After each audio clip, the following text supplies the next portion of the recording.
I call this meeting of the Hurst-Euless-Bedford Independent School District to order, that the record show that a quorum of board members is present, that this meeting has been duly called, and that notice of this meeting has been posted in accordance with Texas Open Meeting Act, Texas Government Code, Chapter 551. Good evening to everybody. We are going to start this evening with an invocation.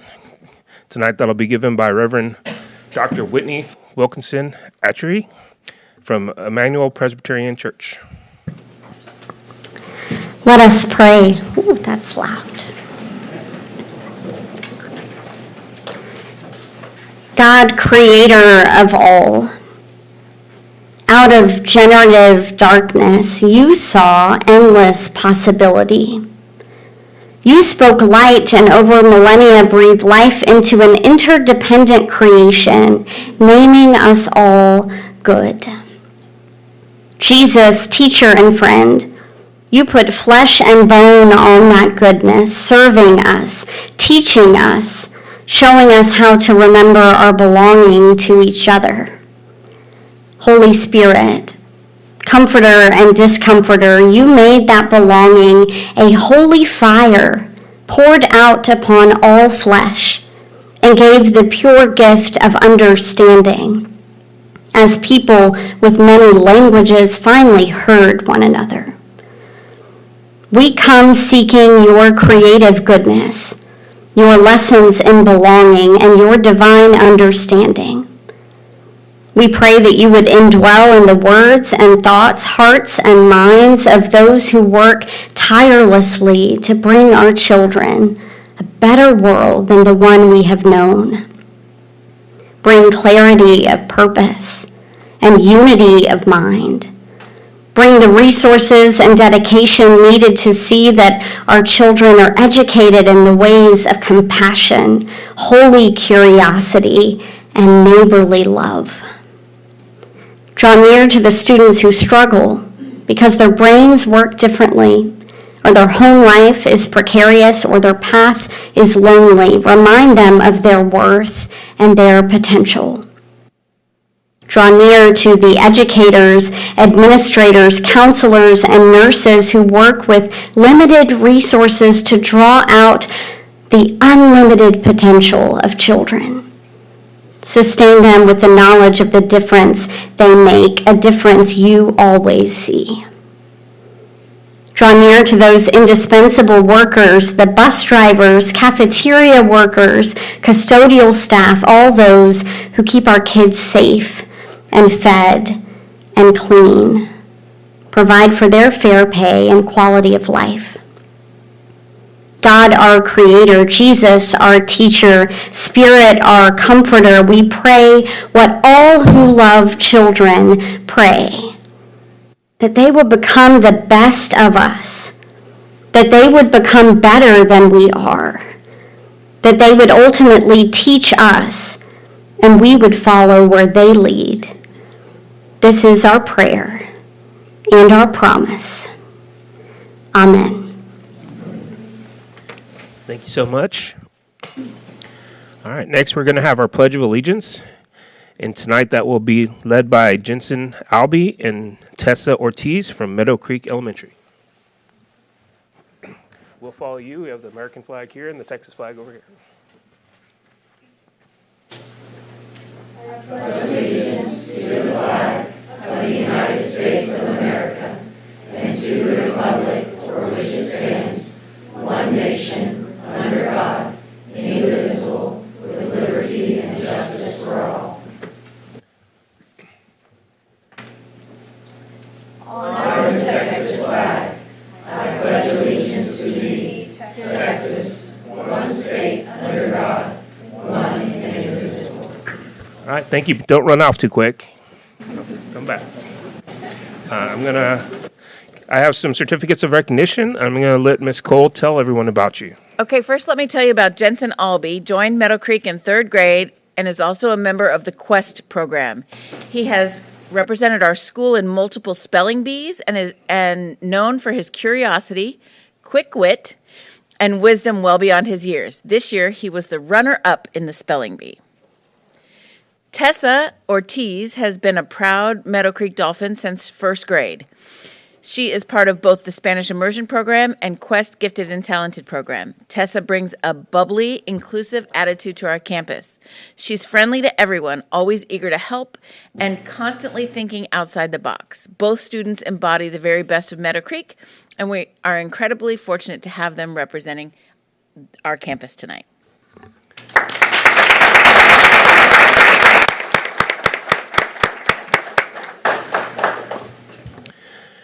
Tonight, the Board of Trustees is meeting in its regularly scheduled monthly meeting to officially act on the items included on the posted agenda. The Board welcomes and values input from the community. A single open forum will be provided during tonight's meeting to allow the public the opportunity to address the Board. During this time, individuals may share comments or requests related to both agenda and non-agenda items. Those addressing the Board are asked to limit their comments to 3 minutes per meeting. The speaker should identify their name, group affiliation, if any, and make a brief presentation with an identified solution if one is sought. Remarks should be addressed to the Board as a whole. Oral presentations may not include charges against any employee or board member by name. It is my responsibility to determine if the person addressing the Board has attempted to resolve a concern informally or through the district's complaint policies. If not, the speaker will be directed to follow the appropriate policy.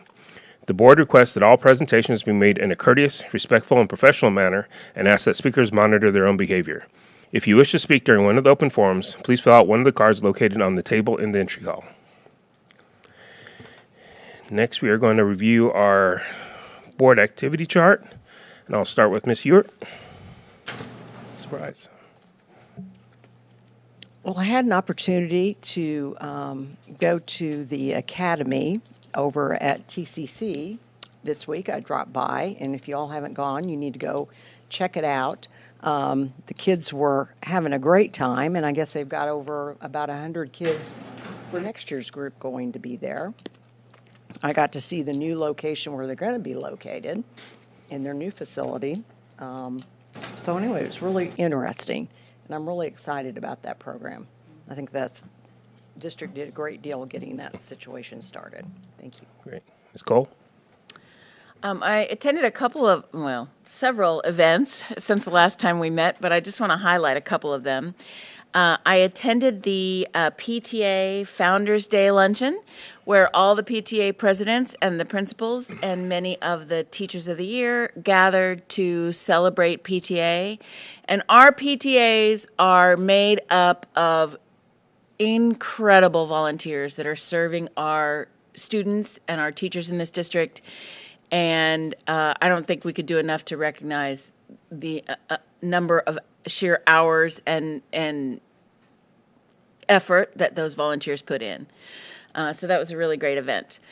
As I say, every time I go to one of these games, I attended the Trinity versus Bell, both girls and boys basketball, as well as boys soccer, all happening on the same campus on the same night. It was wild. And if you have never been to a Bell Trinity game of any sport, I recommend it. Those kids give each other their very best, and they play to the last whistle at every game, and it's worth visiting. And then the other thing I wanted to highlight was I think the third meeting of the senior ambassadors. So tonight you'll get to hear from some of our student ambassadors. We also have a board ambassador academy that has been going on for 15 years. But this year we started an ambassador academy for our senior citizens in the community.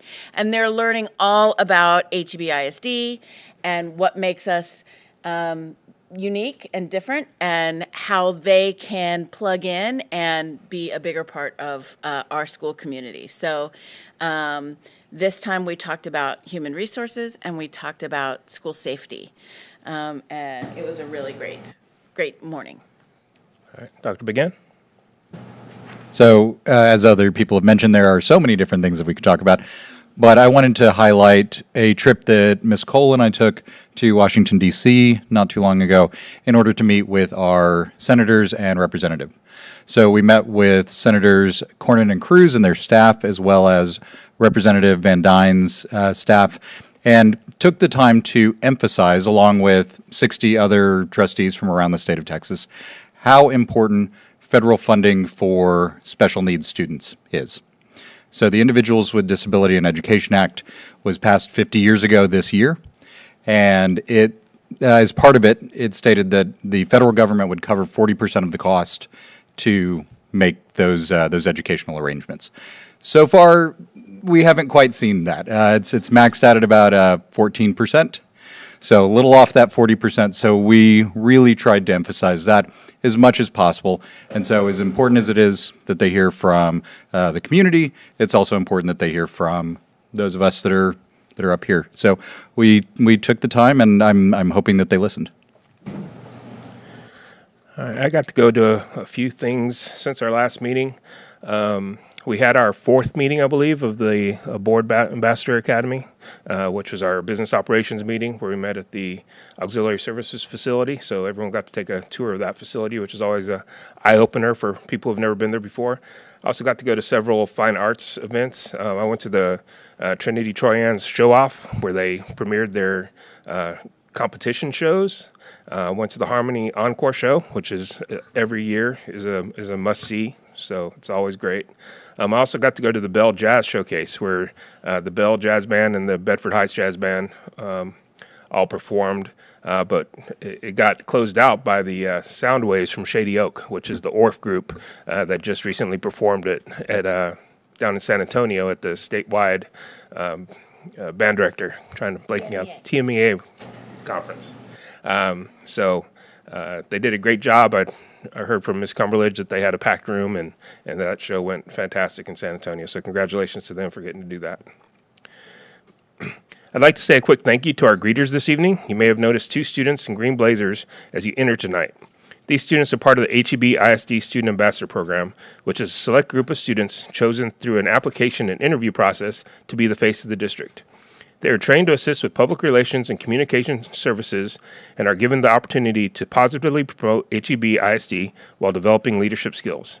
Tonight we have Edison Williams, a senior at LD Bell, and Josue Gonzalez, a junior at Trinity. We've been using this opportunity to hear the voices of our district students by asking the ambassadors a question. This month the question is, as you know, the Winter Olympics wrapped up yesterday in northern Italy.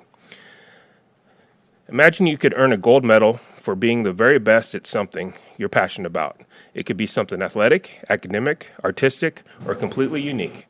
What would your gold medal event be, and how are you preparing to search to reach that level? Hi, my name is Addison Williams, and I'm a senior at LD Bell High School. So this is a very fun question for me because me and my family are very into the Olympic Games. Me and my mom were both crying at the hockey one. Very exciting. But I would say definitely if I could win gold at anything, it would be at lacrosse. So I'm an avid lacrosse player, which is like, what, in Texas? What are you doing? But I've been given the opportunity to travel up to Maryland and Washington, all different places to play what I love to play. Which, a fun fact, lacrosse is actually going to the Olympics in the 2028. So that's super exciting. But my time to qualify has passed. I'm a little old. But I do coach kindergarten through 6th graders. So I hope to go to the Olympics for one of my girls as their coach. Thank you so much.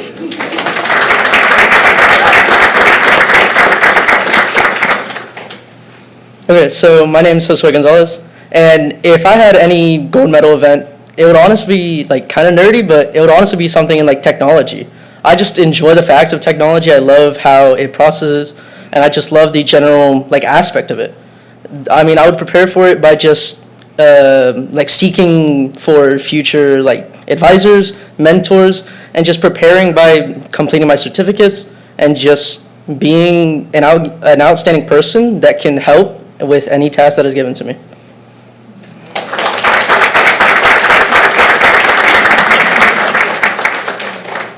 Thank you for being here today. Thank you. All right, next we're going to meet our district spelling bee winners. Ms. Phillips.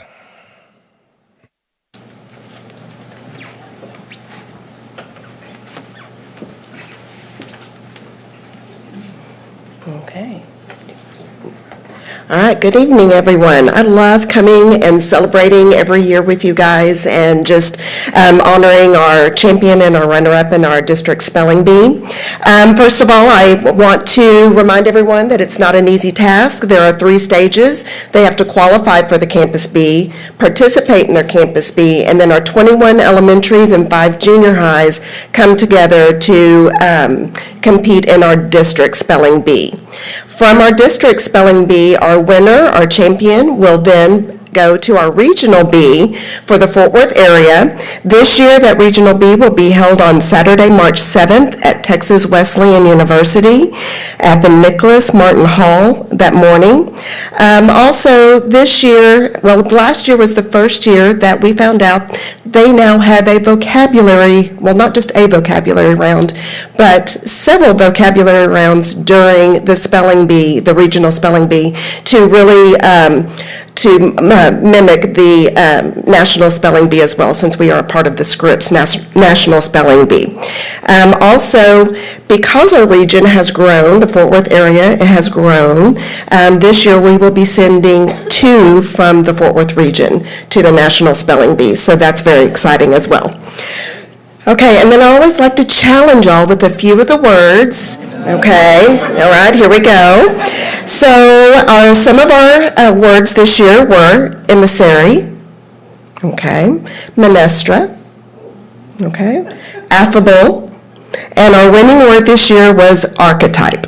So, Could you use that in a sentence? I don't know if I can, but I'm sure that our champion and our runner-up absolutely can. Okay, so for our champion this year, we have Miss Emma Lomas from Bedford Junior High. Okay. Emma is a high achiever and she loves performing theater arts. Since she had started in junior high, she has been in 6 shows and she spends most of her free time rehearsing for her next performance. She's also in the National Junior Honor Society. She makes straight A's as in on the AB honor roll. And outside, she has an active life. She enjoys rollerblading, skateboarding, and swimming. And she wants to go to college to pursue a career in theater arts. Okay. Our runner-up this year is... Oh, yes. Parents, did you get the pictures you wanted? Did y'all get Feel free to get in pictures? the middle if you want to retake Do you want more? pictures. Okay. All right. Okay. Yeah, don't be shy, parents. Okay, and then here's our next one.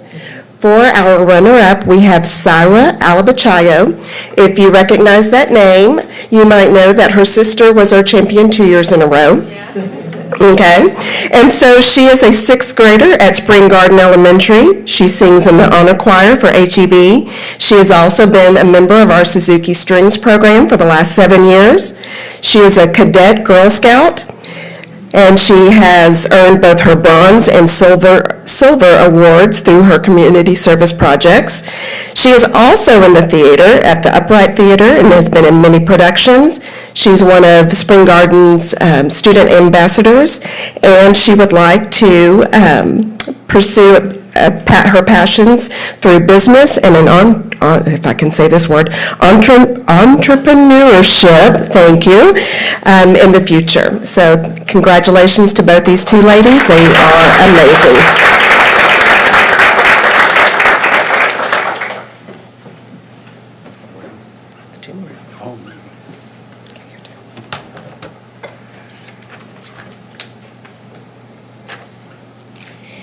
All right, good evening. I have the honor of introducing the Spanish Spelling Bee champion and runner-up. First of all, let me emphasize that these students are not only learning English content, but they're also balancing the Spanish and the English, so they're learning in 2 languages. And just like the English Spelling Bee, the same 3 steps apply. So first they compete in a preliminary round to qualify for the Campus Bee, and then each of the bilingual and Spanish immersion schools, they hold hold their campus spelling bee to determine their champion and runner-up. And then finally, we have our district spelling bee here at the Pat May Center. All right, and our champion will represent HEB at the Region 11 Spanish Spelling Bee on March 6th, which is located in White Settlement. And the competition will begin at 9 a.m. Do you want me to challenge you on the Spanish words as well? No, I'm just kidding. Our winning Spanish word was musical, and so we are proud to recognize our students. So at this time, I would like to introduce our HEB Spanish Spelling Bee champion, Yuvan Yoshi from Viridian. Yuvan is a fourth grade student and participates in the Spanish immersion program. He loves math and reading. His hobbies include collecting Pokemon cards and traveling with his family. He is a very kind-hearted child with an ambition to become a neurosurgeon. He adores his family, especially his sister, and continually inspires those around him with his zest for learning and his determination to excel in whatever he puts his heart into.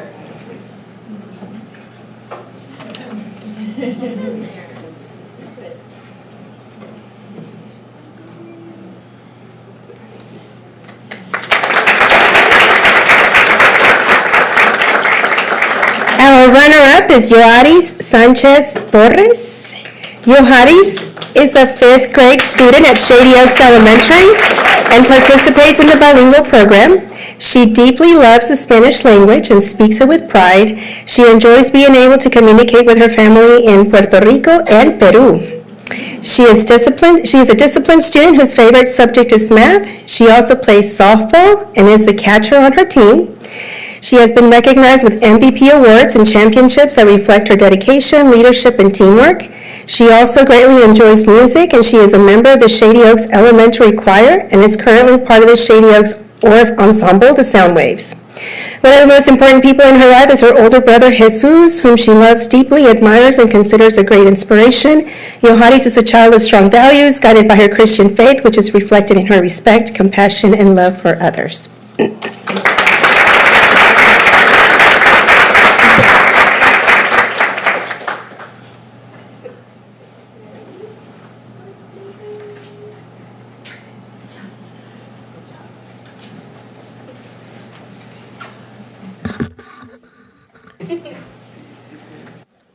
All right, congratulations, students. That's a great accomplishment.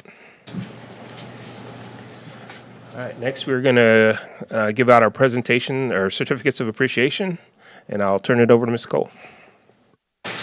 So we want to thank this community for its ongoing support of HBISD and public education, and these folks have donated quite a bit of money to our different schools. So first up, we have board member Andy Cargile. This is a certificate for a $2,000 donation from White's Chapel Methodist Church to Bel Air Elementary. The money is allocated equally to the music program and Suzuki Strings program in support of continued success at Bel Air. We have Erica Martin here to accept the certificate.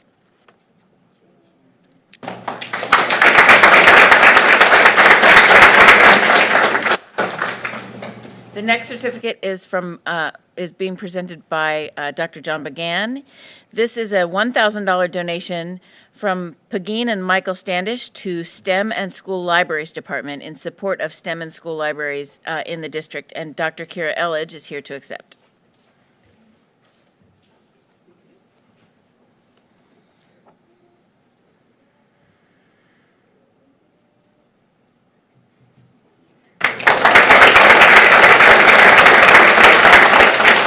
Board member Chris Brown has a certificate for Alcon Vision. This is a $3,600 donation to West Hurst Support Center to be used to support Special Olympic activities, including the purchase of equipment, uniforms, and coverage for the event. And we have a host of folks here from the West Hurst Support Center.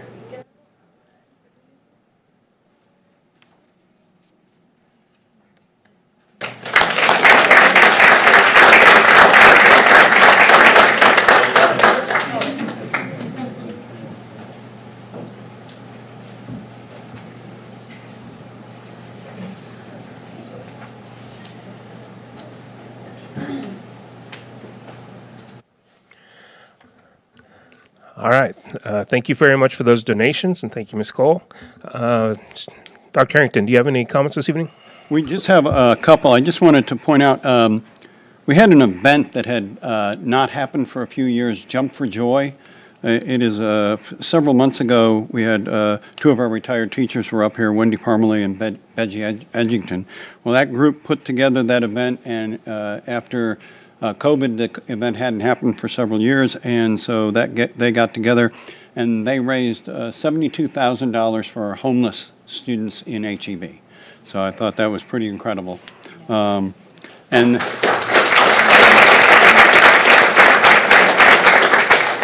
then the other thing, we have a playoff basketball game tonight.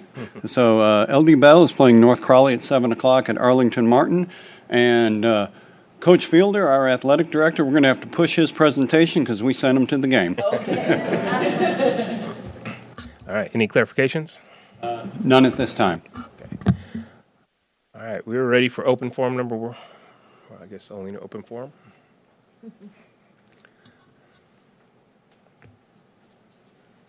Thank you. All right, our speaker this evening is Judy Hoffman.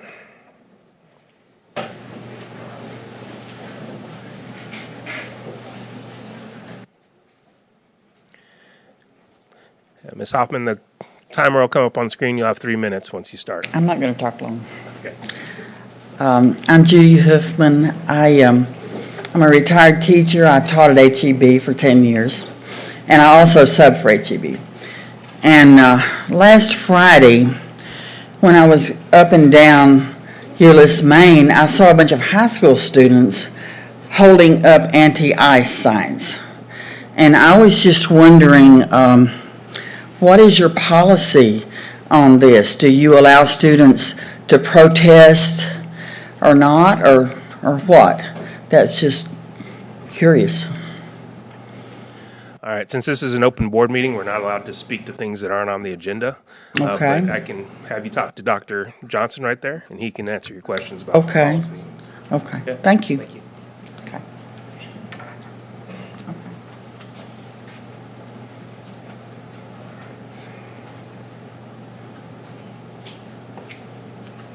This time, the board is going to adjourn into closed session. Pursuant to Texas Open Meetings Act, Texas Government Code, Chapter 551, the board will adjourn into closed session pursuant to Section 551.072, 551.074.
At this time, the board will reconvene into open session.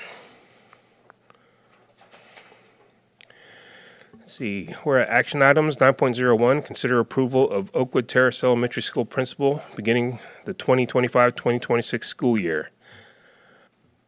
I will accept the motion. I move the board approve Heather Thomas as the principal of Oakwood Terrace Elementary School. Second. I have a motion and a second for the board to approve Heather Thomas as the principal of Oakwood Terrace Elementary School. Please vote.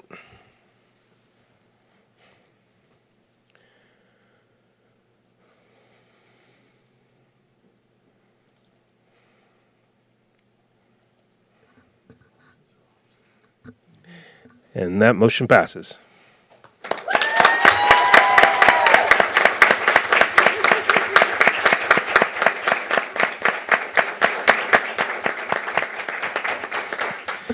Ms. Thomas, we want to give you a moment so you can stand up and introduce the folks you have here with you. I have my amazing husband, Adam, my girls, Collins and Carolina, who attend Spring Garden Elementary. I would say my mom and dad, but they're really just Honey and Bear, and then my sister and my new nephew. So I could not have done any of this without them. Congratulations.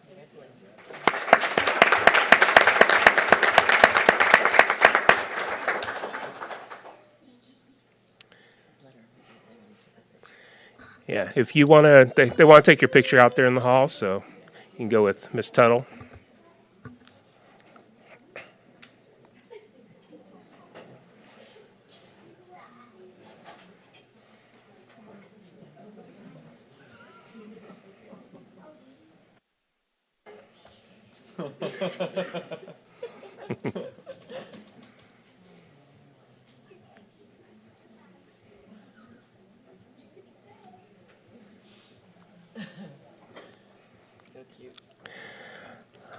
All right, we're to item 10.01, the district annual report. Dr. Johnson?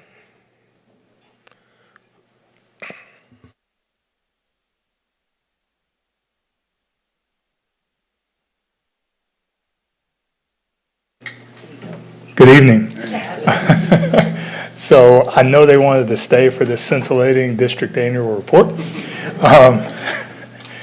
So we are here tonight to present the district annual report and just an overview, strategic plan alignment, priority student success and safety and well-being. And so publishing the district annual report, there are 7 exhibits. The HEB ISD district annual report, the Texas Academic Performance Report, we know that is TAPER or TAPPER, depending on how you pronounce it. You have special education RDA status. You have PEIMS, campus performance objectives, report on violent or criminal incidents, as well as the Texas Higher Education Coordinating Board information. So to start with, the Texas Academic Performance Report shows us district data that is disaggregated by student groups and ethnicities and using socioeconomic status and as well as other information. And so the TAPER includes STAR EOC data, accountability reports, student attendance information, dropout, graduation rates, CCMR, AP/IB results, SAT and ACT results. Additional report that's information that's included in the report is our SPED RDA, student demographics, class size, staff information, and then teachers by program and population served. So our 2025 accountability rating was an 88 or a B.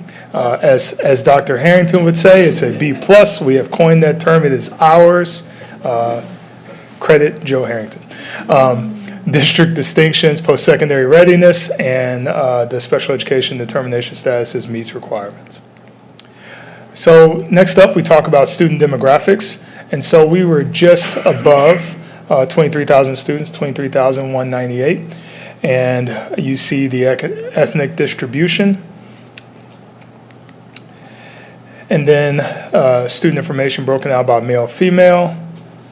And then economic disadvantage. One thing of note that I have called out in the past is we remain a growing, a district with growing EB student population. And so we're at 24.5%.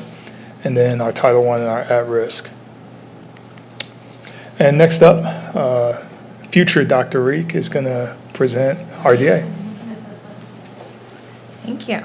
Okay, we've gone through this kind of in detail already at our previous board meeting, but just as a reminder, RDA covers our bilingual ESL program, other special populations, which is going to be our foster care, homeless, and military, and special education. And we were it's a determination level in all of those. So, and we just have another slide talking about the one big thing we're working on is LRE for our 3 and 4-year-olds. And so we've been able to do that with your help by creating some blended pre-K classes that have 7 special education students in those classes. They're a smaller size, and they also have 2 assistants. So thank you very much. Okay, PEAMS. Am I doing that too? I am. The PEAMS part.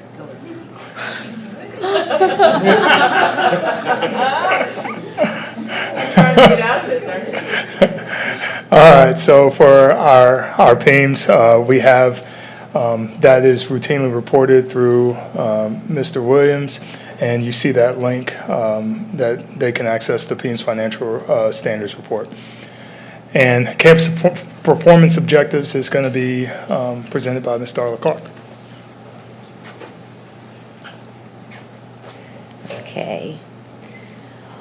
All right, so the tapper, I call it the tapper. Some of y'all may say the taper. I say the tapper. Requires that we include objectives aligned from that report. These were reported to you guys back in our campus improvement plans. You approved them October 6, 2025. And then we have a formative review. Each campus does a formative review on their plan in November, February, and June. So also what's required is that we report on violent and criminal incidents. So this is from 24-25. This is the most recent report. So I'll let you see we did not have any incidents, and most of those we had 1 incident of arson and none on this slide. And then on student performance in post-secondary institutions, Ms. Katina Rhodes is at the playoff game tonight, so on a pinch hit for her. So we're required as part of the TAPR to include a report on the performance of high school graduates during their first year of enrollment in a post-secondary institution. So the following slides you're going to see are data on that post-secondary enrollment of our students that graduated from Bell, Trinity, and Keys and enrolled in Texas public and independent higher education institutions. So here is the data representing each of those high schools.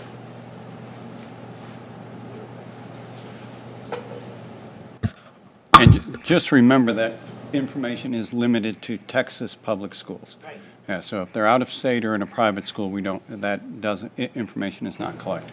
Right. Thank you. And the next slides are the progress toward meeting House Bill 3 goals. And you have board goals in the area of early literacy, and that for us is DIBELS and Lectura. So there's the actual data from 2024, 2025, our goal this year, and then in the next several years. So you can see where we're at on those goals. And then in the area of CCMR, you see the 2024, 2025 actual goals, our goal this year, and then the goal for the next several years. So I know we've talked a lot about CCMR and how that number is moving. If you have any further information, contact Dr. Johnson. Does anybody have any questions? Any questions from the board? All right, thank y'all so much. Thank you, Ms. Clark. So this is a public meeting or a public comment for the district annual report. So I declare this public meeting open to hear comments concerning the presentation of the district annual report. Is there anyone here who wishes to speak? If there's no further discussion, I now close this public meeting.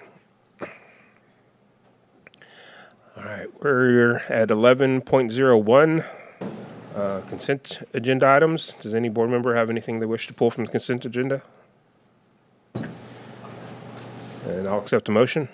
I move that the board approve the consent agenda as presented. Second. I have a motion and a second for the board to approve the consent agenda as presented. Please vote.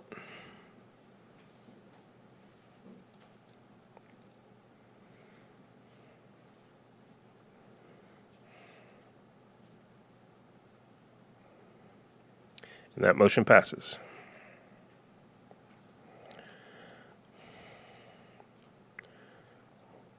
All right, we're ready for our reports. So we're going to start with the Education Resources Group. Good evening. Hello again. It is always a great pleasure to come up and make the trip from the Woodlands to Hurst-Euless-Bedford to do this report to you guys every year. This is the first year I'm doing it without my dad. My dad passed away last year, and as you know, he was the founder of ERG. And so he was the one that did this for years and years and years before I took over doing it about 5 years ago, 6, maybe 7 even.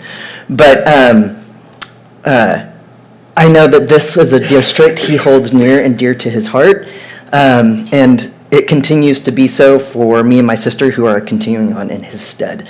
So ERG will be here for a long time yet as his legacy, and we will continue to work with HEB because I'm always happy to do this because you are a fabulous school district. So as you know, part of the problem with accountability is that, and the regulatory system is that it's constantly changing. And yet you have a very complex organization, a very large organization to manage that includes millions of dollars, thousands, as we saw, 23,000 students, their families. You're serving a very large community. But yet the data to understand how you're moving is not always clear, and it becomes difficult to hit that moving target. So what ERG does is we help provide analytical tools that would determine whether or not your policies and practices are contributing to high academic performance while maintaining cost-effective operations. And that is something that, that HEB does year after year after year. Now, something that's new, and I'm changing up the presentation a little bit from past years, throwing a couple of new slides, because I think that this is very illustrative, as Dr. Harrington says, of HEB's B+, and part of the problem with A through F. Now, we love A through F. A through F is basically founded on our principles, domains 1 and 2 in particular. And of course, there are some significant differences, but that happens when it goes into any kind of legislative body and has to become a public system. We are not. We are a private system. We give you tools to manage your school district. So the problem, though, with a compliance-based system versus a performance-based is, as you can see, out of the 1,000 school districts that we monitor, when we look at, and this, I'm going to talk about the statistics for the 200 largest, which is what HEB is part of. But you can see that there are very few dots or districts that are in that A column. There's a huge number that are in the B and the C, and then it tapers off for D and F. Now, what are those statistics? So out of the 200 largest school districts, 23 are A's, 85 are B's, 69 are C's, 22 D's, 1 F. So that means 154 school districts are either B's or C's. That's a lot. So when we're trying to say who's really doing a good job, we can't just look to the A's, though, because they have less than 26% economically disadvantaged students. So A through F is still highly biased towards school districts with a low percentage of economically disadvantaged students, where our B's and C's, we're looking at close to 54 to 69% economically disadvantaged students in those school districts, all right? So when we look at Hurst-Euless-Bedford versus a neighboring school district, Hurst-Euless-Bedford has, in 2025, had 59.2% economically disadvantaged students, while the neighboring school district had 28. You're both rated B's, all right? There's something wrong with that system from a performance management standpoint, all right? They are not a school district that you would want to look to in your comparisons as a high performer to model after what they might be doing. They should be looking at you. In our index, in the way that we measure performance at the school district level, you're in the 95th percentile because we do value rankings. Rankings show position and movement. Ratings do not. While that neighboring ISD would be in our 8.5 percentile. All right, so ratings tell us if standards are met, so they're important. They answer, did someone meet certain expectations? While rankings show us impact. Relative ranking answers whose work is having the greatest impact right now. And I would even argue that more important than position is movement. How are we moving? So when the goal is measuring performance and driving improvement, ratings confirm adequacy while rankings reveal distinction. Okay. So as I mentioned, we are a performance management company, and we try to answer 4 key questions for you guys. 1 is how well is your organization doing? 2, where are improvements necessary? 3, who are the models of high performance? Obviously not your neighboring ISD, would not be somebody I'd be modeling after. And are your improvement strategies working? So this reason I come back year after year after year is because this is a cyclical process. We have to see whether or not our actions are having the desired outcome. And if they're not, we need to adjust course. And tools like what ERG provides helps you do that. So we believe, though, that the first challenge is to improvement is the difficulty that some organizations have in seeing themselves as they actually are. I don't necessarily think that that's a problem here, though. All right, so we use a balanced scorecard approach, have ever since our inception. This is A through F. I know that it's getting ready to change this year in terms especially of the way that they weight the STAR performance levels and even some of the CCMR components. We use a little bit different of a methodology. This scorecard has remained relatively consistent since our inception. Of course, the labels for the standardized tests have changed over time. Right now, it is approaches, meets, and masters for the STAR, 3-star performance levels, but the post-secondary criteria has stayed relatively constant. The new one is TSI criteria graduates, which took the place of college-ready graduates.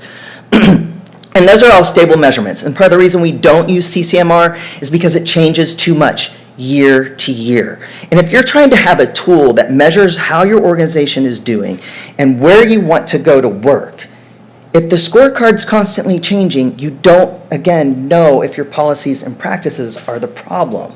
So we need to make sure that that scorecard and what we're using to internally evaluate is having the desired outcome and keeping that steady. All right, so achievement-based systems also have another problem. They are incredibly biased towards our student demographics, especially our economically disadvantaged students. So in this graph, what we're showing is economically disadvantaged students along the horizontal or x-axis, and on the y-axis, it's a pass rate for one of the 3-star performance levels. And what we can see is as we increase our percentage of economically disadvantaged students, pass rates go down. So here are 2 school districts. Both had a 53% pass rate. They would be perceived as doing the same thing, but they're not. Okay? One has 25% economically disadvantaged students. That's the one to the left, while the district to the right has 85% economically disadvantaged students.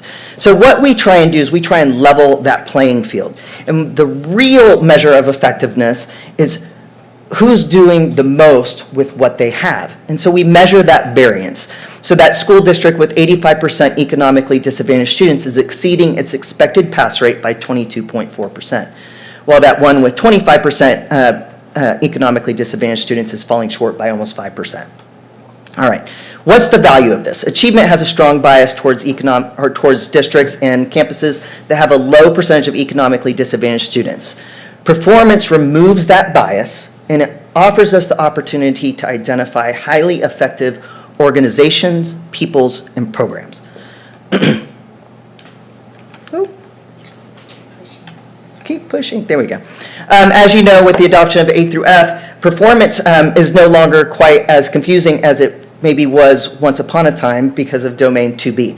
So we're similar to both, and again, as I mentioned earlier, that's not by accident.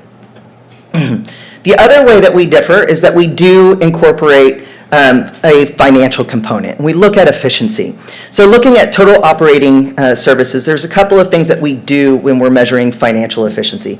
The first is that we normalize the dollar in Texas so that the dollar in Fort Worth is measured similarly to the dollar in the Valley. Okay, and the way that we do that, our cost of education index is based off of teacher salaries with 1 to 5 years of experience, because that's your largest salary pool, so it makes the most sense as your biggest cost driver, with roughly 78% of most school districts' costs being in staffing. So that is our largest salary pool, so that's the way that we normalize the dollar. The second thing is we do a similar regression analysis as we look at our economically disadvantaged students versus total operating expenditures at a per student basis. And so the goal here is to be below an expected cost. Now, school districts get money from the state. We're going to spend what we get. All right, and when we're looking at operating service costs, we know, one of the things that we know is that Hurst-Euless-Bedford gets less than a lot of other school districts get. Now, you do more with what you got, though. And that's one of the things that we're going to try and look at when we talk about Hurst-Euless-Bedford from a efficiency standpoint. So when we look at you guys, both from the achievement index and performance index, so we're looking at that balanced scorecard, both raw and demographically adjusted. We then put it into a performance map, and that's our matrix. All right, you guys know where our matrix is. We always go, where's my dot? Where is it, and where did it go? How is it moving? So this is in terms of achievement and performance. With the green box is both high achievement and high performance. Red is low, low. Yellow is high achieving but low performing. So we consider these school districts to be what we call hiding in plain sight, because the system perceives them as doing well, but yet they're underperforming given the demographics that they're serving. The blue is also hiding in plain sight because the system sees these guys as low achieving, so perceives them as not doing well. However, given the demographics that they have, they're exceeding expectations. All right, so this just gives us a starting point. The other starting point in the component that we have to look at too is cost. All right, so now on the difference with this graph is that the x-axis, or along the bottom, is the financial index, so efficiency. So Hurst-Euless-Bedford is, again, up at the top in terms of both efficiency and performance. So we call that productivity, doing more with less. Now, for the first time in a long time, somebody's starting to catch up to you, all right? And they've mostly been catching up in terms of performance. Now, they look very different than you. Anybody want to guess who that is? That little gray dot right next or right below y'all in that efficiency matrix? No, it's not Carroll. It's Pearland. All right. Again, they don't necessarily look like you, though. All right, but they are gaining on you, and that's still important to know. All right.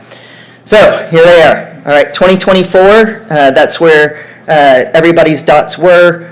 Your dot stayed relatively in the same spot, not too surprising. And this is looking at effectiveness. We're not going to focus on efficiency too much more right now, just because the financial data, you have your PEAMS report out, but the data set that we need, it comes out in April, where it has everybody's data, because to create a ranking, we got to have everybody's information. All right. So, but looking again at that effectiveness, achievement, and performance, HEB has stayed pretty much in the same spot. As you can see, Pearland moved up just a little bit. Carroll came up just a little bit as well. Conroe actually fell back a little bit. Cy-Fair moved up. Mansfield moved up a little bit. Grapevine moved a little bit to the left. So got actually they stayed pretty much the same. Richardson came down in performance. Birdville moved slightly up and to the right, so that's the way we want to move, up and to the right. Keller moved up. They're breaking back into the above expected range. Eagle Mountain, Saginaw stayed about the same. Northwest moved up just a little bit. All right. So we see a lot of, as you heard me just say, we saw a lot of them are moving up. Okay. So staying the same is not going to be able, is not really going to cut it anymore. All right. Now, so when we look at the achievement index, the district came down just a little bit, by 1% in terms of achievement. In performance, came down by 0.5%. Finance, it's predicted to come down by 0.3. Now, given all of that, you're still expected to be number one in terms of the productivity. You're still expected to be there. But they're tiny little movements. Tiny little movements that I know from having talked to your staff that they were already on before I shared this data with them. They were on it before I showed the initial results back in September or October, whenever that was. But they know this. Now, those little bits, you guys have stayed steady in a lot of the metrics. You're already kind of compressed near the top. So tiny little movements up and down when you're that compressed near the top are not to be unexpected, but it is important to pay attention to. And so that's one of the conversations that I have with a lot of the staff here at HEB is surrounding what's going on with those groups around us and how are they moving, and then where do we need to put gas on certain programs. And having already talked, getting excited, I get to actually speak with your principals and other campus leadership tomorrow. And the initial map results are very, very exciting for what's going on in the district. So I don't expect to be looking at these slight negative changes. I'm hoping to really see a lot more green. But I want you guys to focus especially on that performance index and financial index longitudinal. So those last two long bar charts. Your dots are compressed along the top. There's not a lot of wiggle room.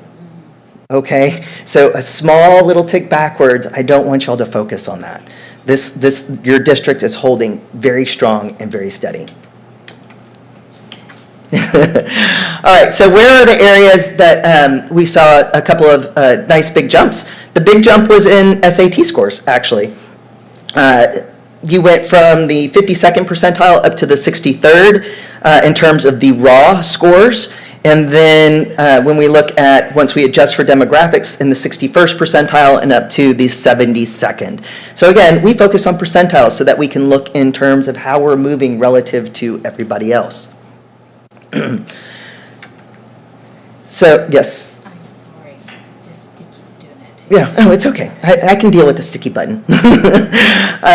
So, TSI criteria graduates, one of the things, reason I highlighted this, and it's important to note, is when we look at our values on that, so the actual value, in 2024, it was 43.3, and then in 2025, it was 54.2. So our pass rates there got better by 11%, but yet our ranking went down 1%.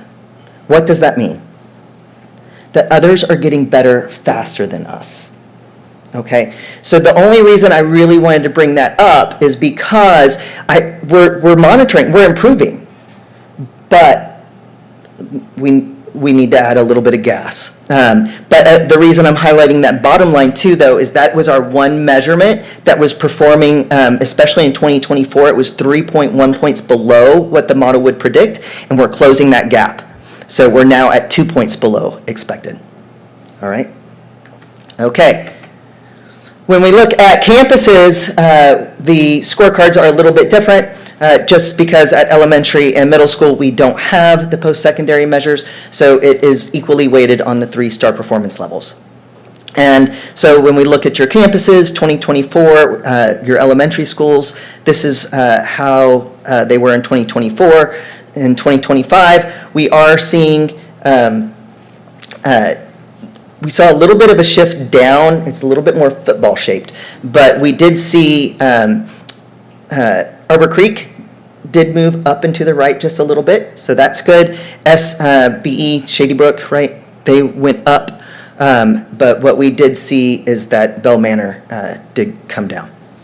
All right, so again, where were we at How are we moving? And what this allows your staff to do is start identifying, again, targets, because everybody's unique. Just like how we talked about Hurst-Euless-Bedford is unique, and the district has a unique set of goals, each campus is going to have a unique set of goals too. And this is just where we start. This is where we start having conversations, but we have to dig deeper. So when we look at the amount of change, let's look at South Euless, Shady Brook, Trinity Lakes. They grew tremendously, both in terms of the achievement index and the performance index, so demographically adjusted. And when we're talking about campuses are ranked statewide. All right, so this isn't just based off of the 200 largest school districts. So when Shady Brook, in terms of the performance index, grew over 13.5% over every other elementary in the state, that's significant. All right, Bedford Heights grew by almost 8% when they're already at the 85th and now the 93rd percentile. Okay, so where am I at? How am I moving? Middle schools or your junior highs stayed, again, pretty tight. We did see Euless Junior move slightly down into the left, so I wish they were all still clustered all in that, what we call the 1-1 box, that first upper right box, but they did move back just a little bit, and so did HGH is Hurst Junior High, right? So they moved back just a little bit as well. But Bedford, Harwood, and Central, they all stayed pretty similar to where they were last year. All right. Notice that a lot of these movements with them, although we're seeing backward movements in all of them, that most of them are very, very slight. Central, zero change. They stayed the same. Bedford, in terms of the achievement index, moved back just by 0.3. All right, so small movements for Central, Bedford, and Harwood. Again, the bigger movements that we saw were in Hurst and Euless Junior High. Okay. High schools. Bell and Trinity stayed in pretty much the same spot. What we saw was a big change in Keys, and we're going to talk about that in just a little bit, all right? Because you can't stop here, all right? So again, a little bit of positive movement for Trinity up and to the right, a little bit of backward movement, again, negligible for Bell. We see the bigger changes for Keys. But why? Why? Got to dig deeper. So this is just a very quick look. Notice that Keys patterns in both the achievement index and the performance index are going back and forth, back and forth. Why might that be? Well, enrollment changes pretty significantly here, and they're very small. So it's like when you go 2 out of 3 dentists prefer chewing Trident. Well, how many dentists did you survey? Did you survey 3,000 or did you survey 5 or 6? Exactly. It's significant. So the smaller our population is, the more susceptible it is to variation in terms of the model. Also, look at the changes in the economically disadvantaged students. If that's how we're adjusting, we have 55% in 2020, 48% economically disadvantaged students in 2021, as high as 77 in 2022, 83 in 2024, down to 57% in 2025. So in the performance index, if that is the key way that we're adjusting for performance, that's going to impact both of those models. So my caution is whenever you're looking at data, it's a starting point. It's a starting point at which you ask better questions. And by having the data in a format where you can easily do that, your team, your administrative staff, is better able to sit down with your other campus leadership and come up with better plans. And that's how HEB stays number 1. All right. So answers are rarely on the surface. Deeper analysis of the data and a combination of trends is needed in every case. We just help facilitate that. So successful organizations are defined by their relative performance. They continuously look for improvements and systematically measure their performance. They do not confuse motion with accomplishment, and they focus on effectiveness before efficiency. So even though you guys are number 1 in terms of efficiency, it's that you guys are so super effective year after year. getting to the top in public education is hard work, but the real challenge is staying there, and you guys stay there. You've got some folks nipping at your heels, but I have no doubt that y'all will be able to maintain position for a long time to come. Any questions for me? I actually do have a question. How are our neighboring and our comparison districts that are making some big changes financially, like closing schools or getting rid of programs to help their efficiency? How is that going to affect these kinds of things? So it will be interesting. It's hard to say right off the bat until I get the next round of data, because a lot of this has just started really happening in the last year. So one of the things that we've been looking at is staffing trends. So when we look at staffing trends statewide, we've seen two huge jumps in two major staffing categories statewide: professional support services and administrative services. Teacher ratios have stayed relatively constant. It's grown by about 30%. But those other two categories have grown statewide by 50, 60, 70%. Now, that hasn't happened in HEB. HEB's teacher ratios, I don't have that graph with me today, I'm sorry, but have stayed relatively constant, stayed very productive there. You've also stayed very productive, especially compared to the state, in administrative staff. You're still very, very lean. One area we have seen an increase is in professional support staff. And I just was digging into that earlier with Brandon, and I'm sure we're going to have some more conversations around there. So what we saw, though, statewide last year was that there was a little bit of leveling off in that astronomical rise that we saw in administrative and professional support staff. It kind of leveled off. It'll be interesting to see this year, again, when we get the next round of staffing data, whether or not those staffing models, with that being 78% of most districts' costs, how those keep adjusting, and then how we look at how other costs are affecting efficiencies in terms of the closing of schools. Because I know I've been dealing with a lot of that, not just here in Region 11, but also in Region 20. Right. Region 20 has been dealing with a lot of that too. So that is something that we're keeping an eye on, and I don't have an answer for you yet. So that was a roundabout way of saying that. I'm sorry. You don't have to answer it now. It's something I'll want to keep going back to when you come back. And say, absolutely. You know, did they move higher on the right because they closed? So for example, Fort Worth chose the model a long time ago to have small neighborhood schools. It has negatively impacted them for a very long time. It was a very expensive decision that in the end had no relationship to student outcomes. Yeah. So it's only now when they just have nowhere else to go that they're having to make those decisions. So it will be interesting for a school district like Fort Worth to see how much more their financial numbers come back into alignment with perhaps maybe where they should be. Mm-hmm. Yeah. So yeah, we're keeping an eye on it too. So it'll be interesting. It's really hard when data lags this far behind that we don't even have everybody's 2025 financial data, and we won't yet for another couple months. Yeah. So yeah. So especially since your budget cycle for next year is already closed.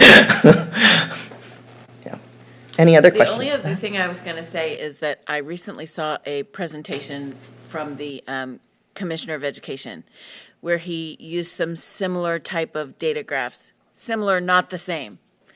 Apples and oranges. Yes, I know. And he kept saying something along the lines of, there's these students up here on the far right that they really shouldn't even be performing like this, but they are. And I said, well, those are my kids. Right. Exactly. So, but I wouldn't know that without your education of how this works. So thank you. My pleasure. Any other questions? I just wanted to say on behalf of the board, I'm sorry for your loss.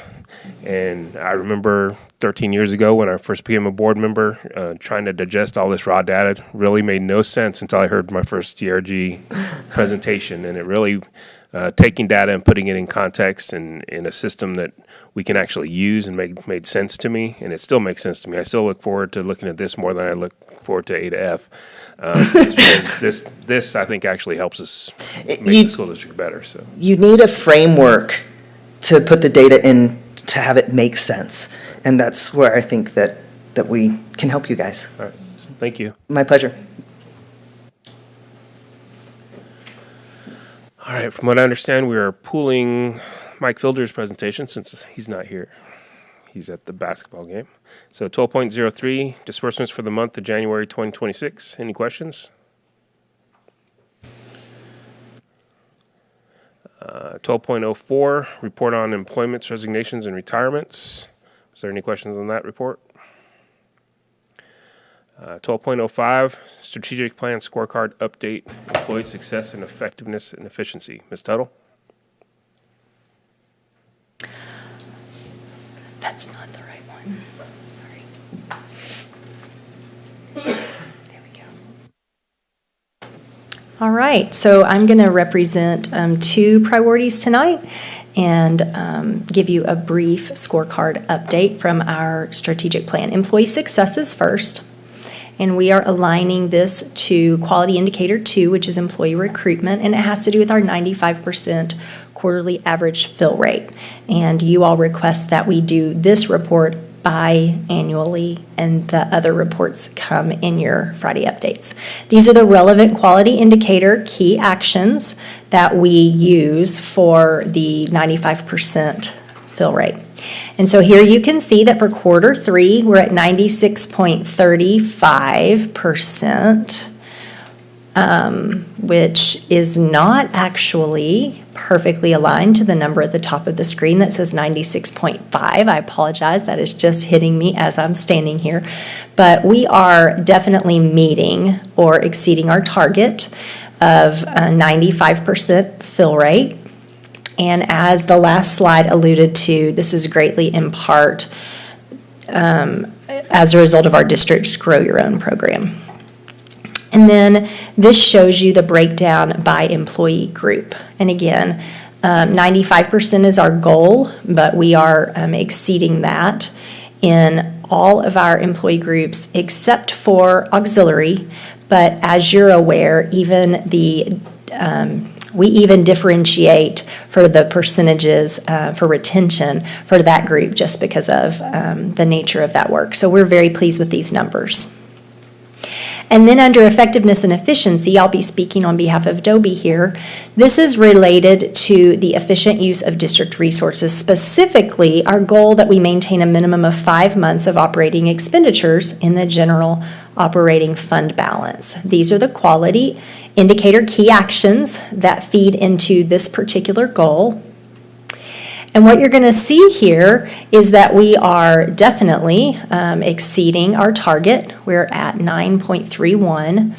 What I also want to point out here is while there's a little dip from where we were at this time last year, that isn't because of a lack of funding or a lack of available funds. That's actually related to the cost and the inflation related to all of our consumables. If that makes sense. Okay? Any questions?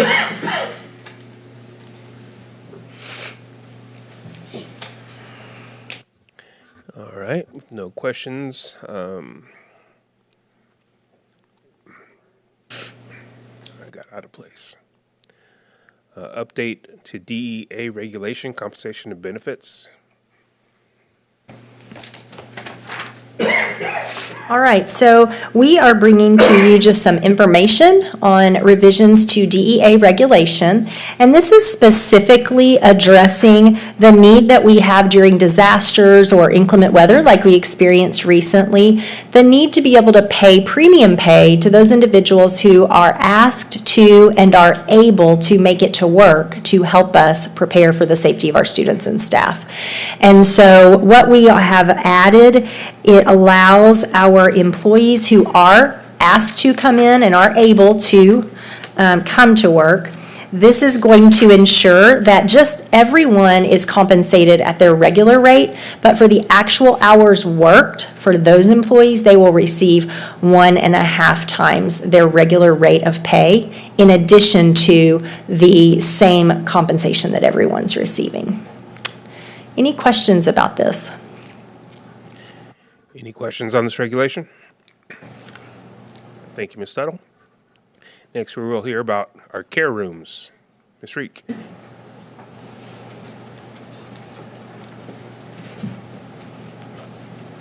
Okay. So we wanted to give you a care room update as we did last year, just as a reminder. Well, first let's talk about our strategic plan. This is aligned to Quality Indicator 2, well-being for all students and staff. Just as a reminder, CARE stands for Calming and Recovery Environment. This year, we now have 7 campuses with a care room. And what you see on the screen is a kindness tree where students and staff write things about each other that is kind. I brought with me tonight one of my coordinators. This is Tricia Demery, who's our behavior coordinator, and she's going to talk to you a little bit about how the program is structured.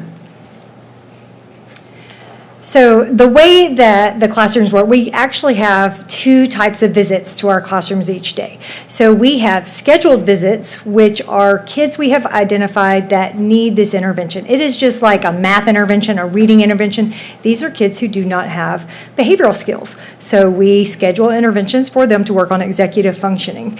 So those minutes are 15 to 20 minute groups, and they are typically by grade level, and they happen throughout the day. 3 to 5 minutes of that is a focused activity, like it's a preferred kind of thing, but it is dictated by the teacher. She decides which ones of those things are they going to choose from, because they have to practice picking from the items they are given, not get to just pick whatever they want, because sometimes we don't get what we want, right?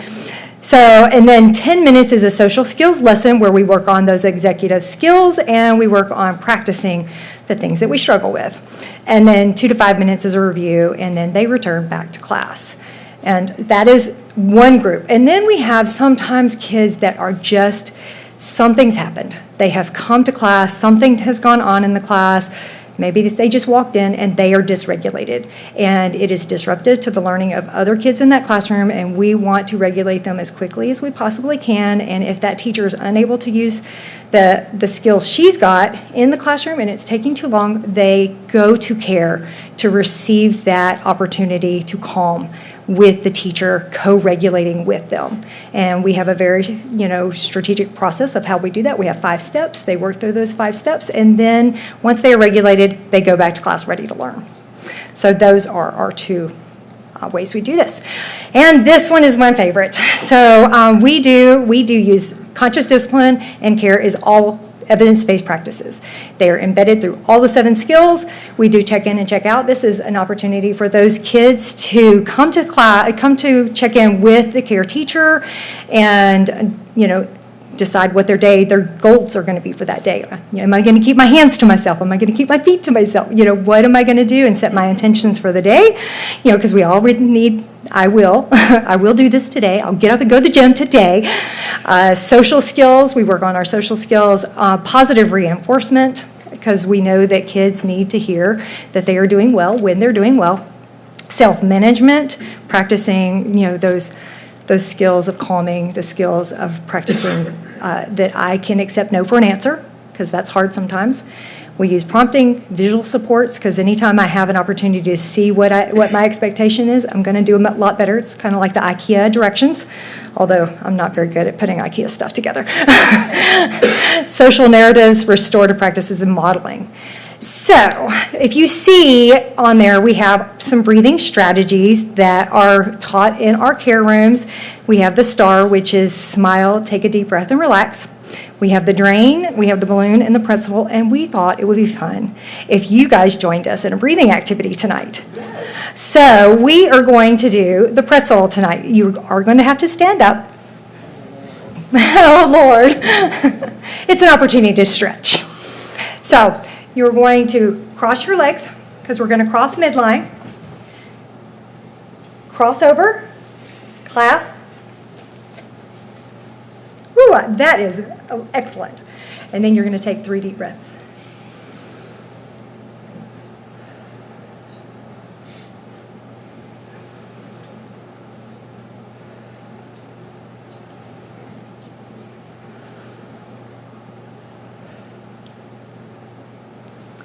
And it just calms you down. It does. It does. I mean, my heart's not beating nearly as fast as it was just a second ago.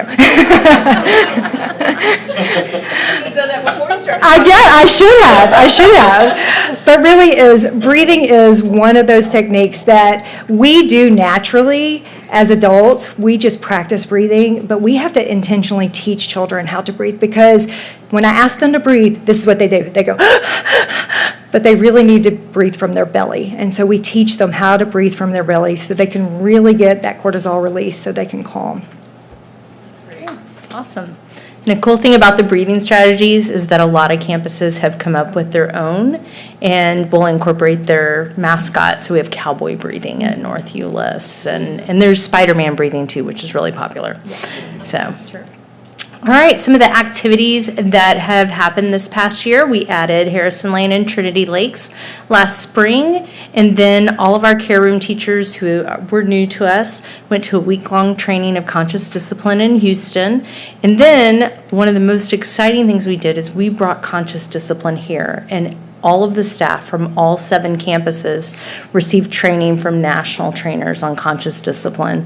I sat through one. It was amazing, and it changed a lot of people's lives and their thoughts about going into the new school year. Our care teachers are now training on conscious discipline throughout the district, and Trisha's our year 2 trainer.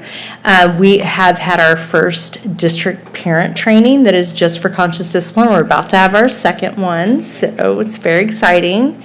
And then all the principals who have care rooms, we have a PLC with them, and we meet 4 to 5 times a year to kind of align our practices.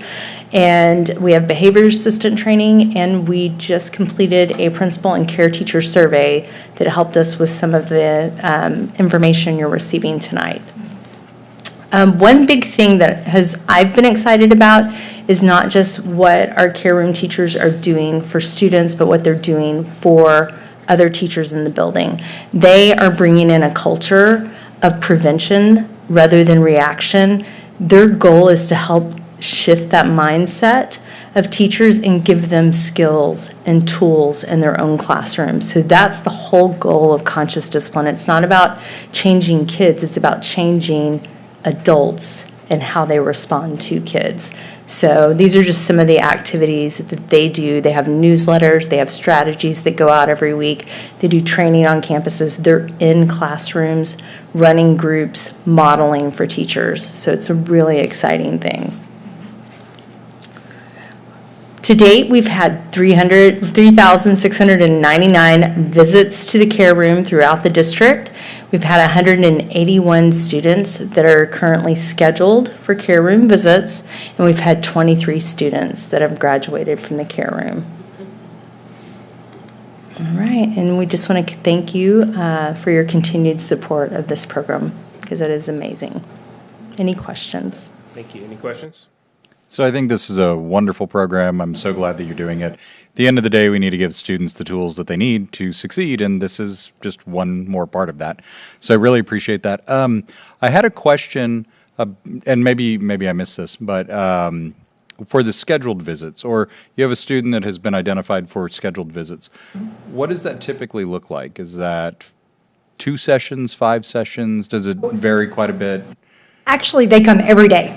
Okay. Yes, the kids come every single day, unless, of course, there's a testing day.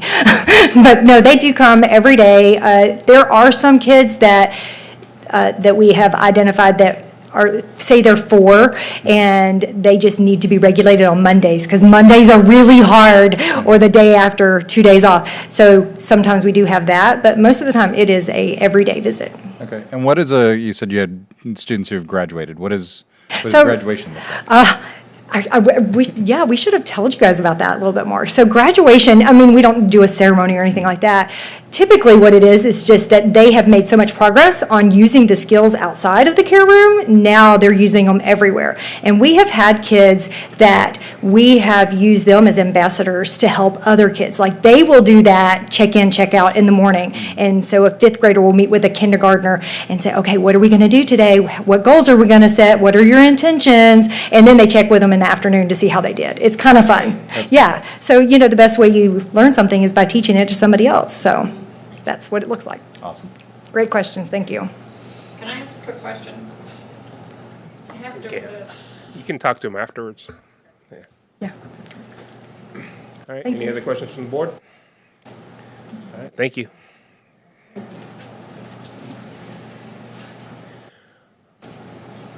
All right, we didn't have any items pulled from the consent agenda, so we're down to 13.02, consider approval of the 2026-2027 staffing table, continuing and new units. Ms. Tuttle? We are very excited. This is our fourth year that you as a board have allowed us to bring the staffing table to you this early so that we can, beginning tomorrow, have postings go live and we can get a jump start on hiring before everyone else. So thank you for that. We are coming to you tonight with our staffing table with all of our current units, and then any reorganizations are represented. But the units we're asking you to approve in the way of new units, there are a total of 8.5 of those. And I'm just going to quickly mention those. We have an appliance repair tech. We have an NROTC teacher. We have a special education teacher in our STEP program, a .5 diagnostician, 3 special ed teacher assistants in our IR programs, 1 special ed teacher assistant in our STEP program, and 1 secretary of fingerprinting. And those are the only new units we're bringing to you this evening. Are there any questions? All right, any questions on the new staffing table? I'll accept a motion. I move the board approve the 2026-2027 staffing table as submitted. Second. I have a motion and a second for the board to approve the 2026-2027 staffing table as submitted. Please vote.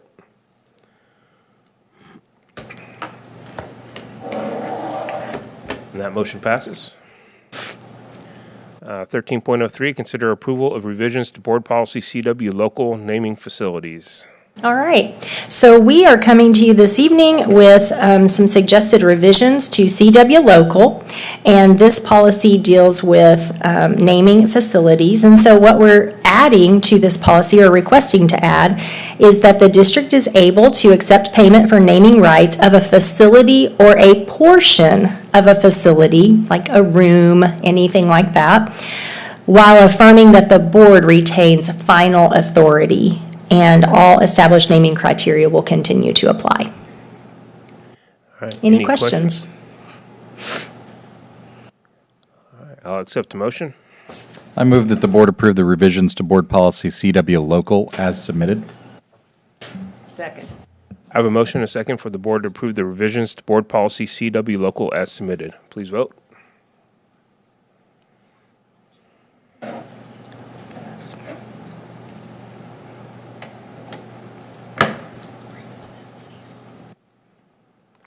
And that motion passes.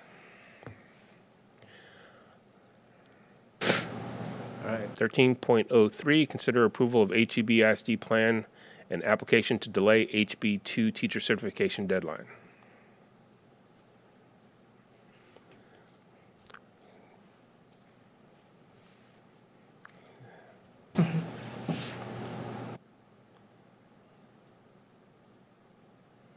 Any questions?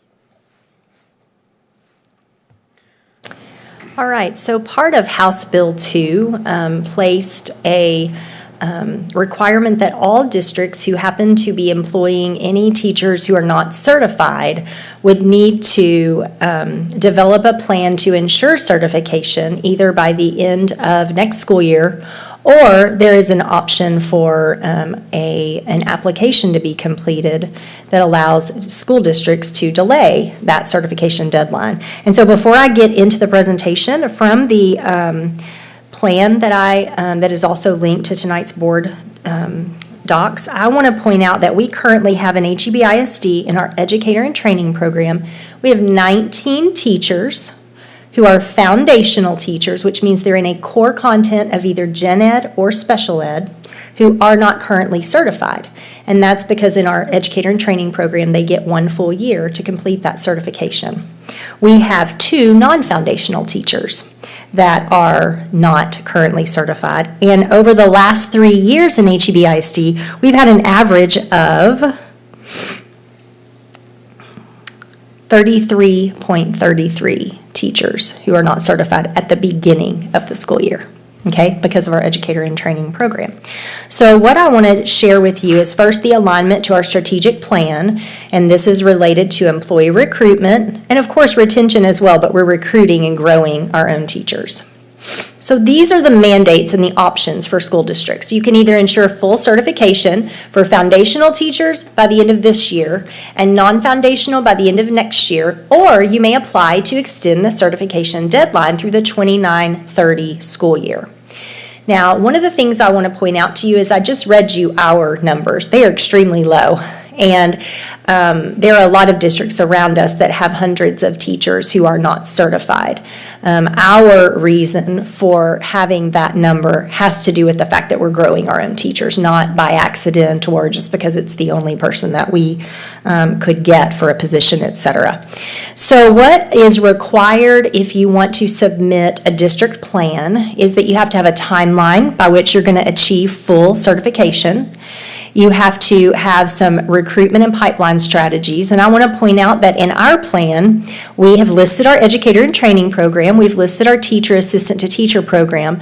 We also have listed that while we're not ready to commit to any of the LASSO prep programs just yet, we have been working to study those, evaluate those, and position ourselves to be able to join some of those programs in the future. And then you have to list the average number of non-certified core subject teachers over 3 years. You have to include a list of all of your educator preparation programs that you are currently partnering with. We have an educator preparation program of I Teach Texas that works with us in our teacher assistant to teacher program. And then Mr. Martinez has been working tirelessly with 4 different universities to go ahead and work on partnerships that we can formalize and submit to TEA this year. Even though we may not be participating in the LASSO prep, we can go ahead and begin some pipelining with those universities, which is exciting. And then you also have to include a link to the board agenda on which the plan is approved or the approval is determined, as well as a link to the district plan, which has to be posted on the district website. And assuming approval, we would do that tomorrow. And so our proposed actions are, we are requesting that the board consider approval to delay certification deadline through the 29-30 school year. While there are going to be some programs similar to ours in some of the LASSO 5 grants, they do not currently exist. So there isn't a program yet that LASSO offers that aligns to our program. And so until that time, we do not see a reason to change something that's working so well for us. And then we would, assuming approval, we would post the plan on our website. We would submit that application to TEA tomorrow, and we would, of course, link it to the board agenda and the plan on our website. So what questions do you have for me? Any questions? I just want to add something. I think the thing that I think everybody needs to realize is we have a significant shortage of teachers currently. The goal to be for everyone to not be employing uncertified teachers is impossible at this point because there's not enough. So the shortage across the state is significant. I think the actions that we've been taking, the early approval of the staffing table, things we're doing like that, has put us in a position that we have that number very low. The programs that we put in place so that we can control the narrative, train the people to get to their certification, because the alternative is long-term subs. And so those are long-term subs, but they're not growing into teachers. They're staying long-term subs. So we're putting those pieces in place so so that we're in the best place we can be. And again, our numbers are significantly lower. But it sounds like, by adopting this, you're putting something off. The only way to not adopt this would be to dramatically increase the number of long-term subs. And that's not preparing them to take away this shortage. If we have to do something, and that's what some of these LASSO grants are aimed at, and we're working with some groups to work through some of the wording of some of these programs to make sure that we're going to get the best bang for our bucks and can make and produce the best teachers for Texas. But that's the piece that I think needs to be noted. There is a shortage. That number does not add up at this time. And by growing our own, we're turning them into HEB teachers, whereas if they're long-term subs, they're everybody's teachers. They could go to next door to a different district tomorrow, right? So. And the only other thing that I will add is that there is no risk for us with our educator in training program, because these individuals are on a professional at-will contract, and they understand that if they do not meet the requirements by the end of the year, there is no position. And so we are positioned to be able to meet that requirement, obviously by the end of the 29-30 school year, and hope that at that time we can simply transition to a similar program that TEA initiates. What's the process, or what's our number looking like with the rehiring retired teachers? We have less than a dozen this year. I know that we already have some individuals who've been with us this year that principals are wanting to have them continue to pay the surcharge and return. And so certainly that is absolutely a strategy that we fully support. And if you think of this as like a wheel, that's just another prong of ways that we're trying to fill all of those vacancies that you saw my report on earlier. And so, yes, we're very supportive of that. We're very grateful that TEA and that statute changed to allow those surcharges to be paid by the employee. All right, any additional questions? I'll accept a motion.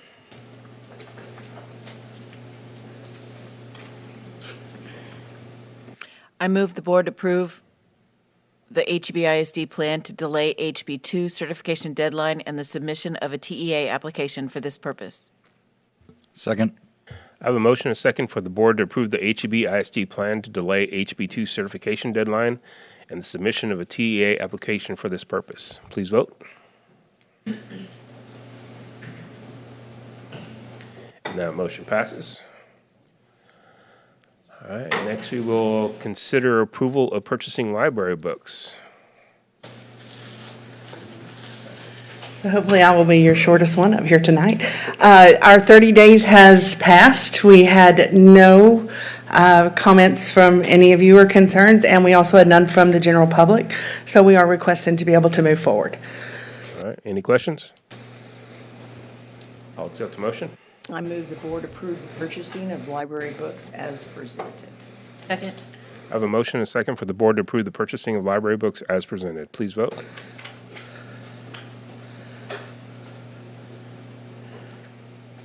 And that motion passes. Thank you. Thank you, Dr. Illich. 13.06, consider approval of designated district non-working days in compliance with HB 3033. Yes, sir. House Bill 3033 of the 88th Legislature impacted government entities that respond to public information requests to designate business days and non-business days. The designation of the non-business days for a school district must be made by the Board of Trustees. The administration recommends the board approve March 16th through the 20th, 2026, and December 21st through the 23rd, the 28th, 29th of 2026 as non-work days in compliance with House Bill 3033. Thank you. Any questions? I'll accept a motion. I move that the board approve March 16th through the 20th of 2026 and December 21st through the 23rd, 28th, 29th of 2026 as designated non-work days in compliance with HB 3033. I I have a motion and a second for the board to approve March 16th through 20th, 2026, and December 21st through 23rd, the 28th, 29th of 2026, as designated non-work days in compliance with HB 3033. Please vote.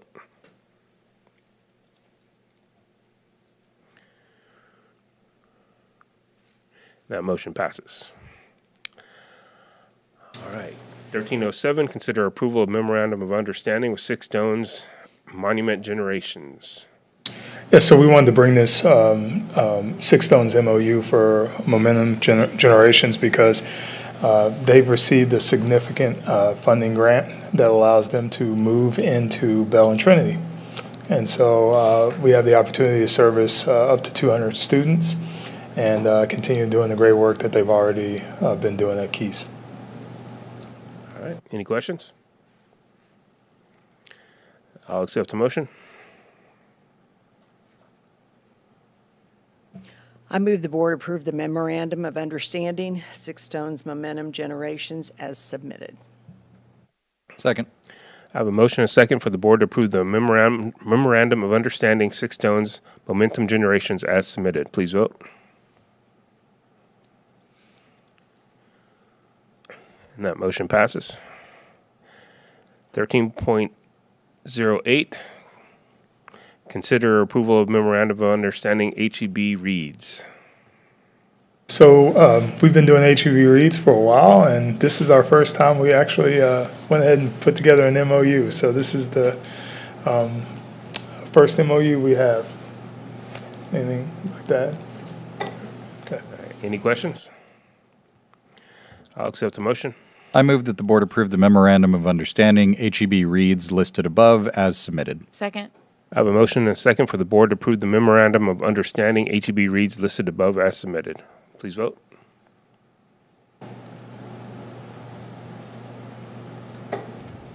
And that motion passes. 13.09, consider amendment of District of Innovation. Okay, so this is kind of part of our cleanup with the policy updates. And so as part of the most recent legislative changes, we had an exemption in the District of Innovation that said that we could make all of our assistant principals the campus behavior coordinator. And legislation from the 89th said that you could no longer opt out of that through District of Innovation. So this is us just going back to correct each campus must have one behavior coordinator. All right, any questions? Is it still going to be the vice principal, or is it has to be someone other than the vice principal? No, it's still an assistant principal, but it's just one of them is the campus behavior coordinator. All right, if no other questions, I'll accept the motion. I move the board approve the amended District of Innovation plan as submitted. Second. I have a motion and a second for the board to approve the amended District of Innovation plan as submitted. Please vote.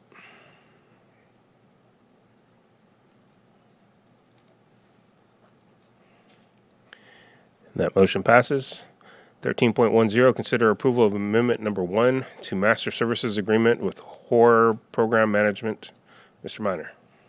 Good evening, ladies and gentlemen. This is just the first amendment that we're going to make to this contract. We'll bring another one to you later, but this was reducing the scope of HPM's scope that they were going to provide on the elementaries. So pulling back, so we just need to document this for your approval. Any questions on this amendment? I'll accept the motion.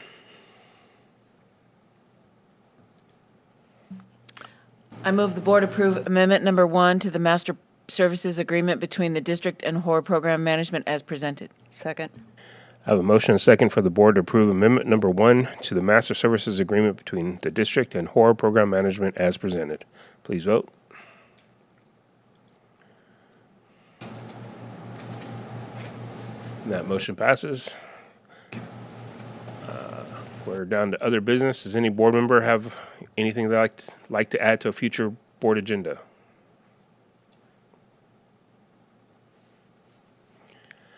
All right, hearing none, I will accept a motion to adjourn. So moved. We are adjourned.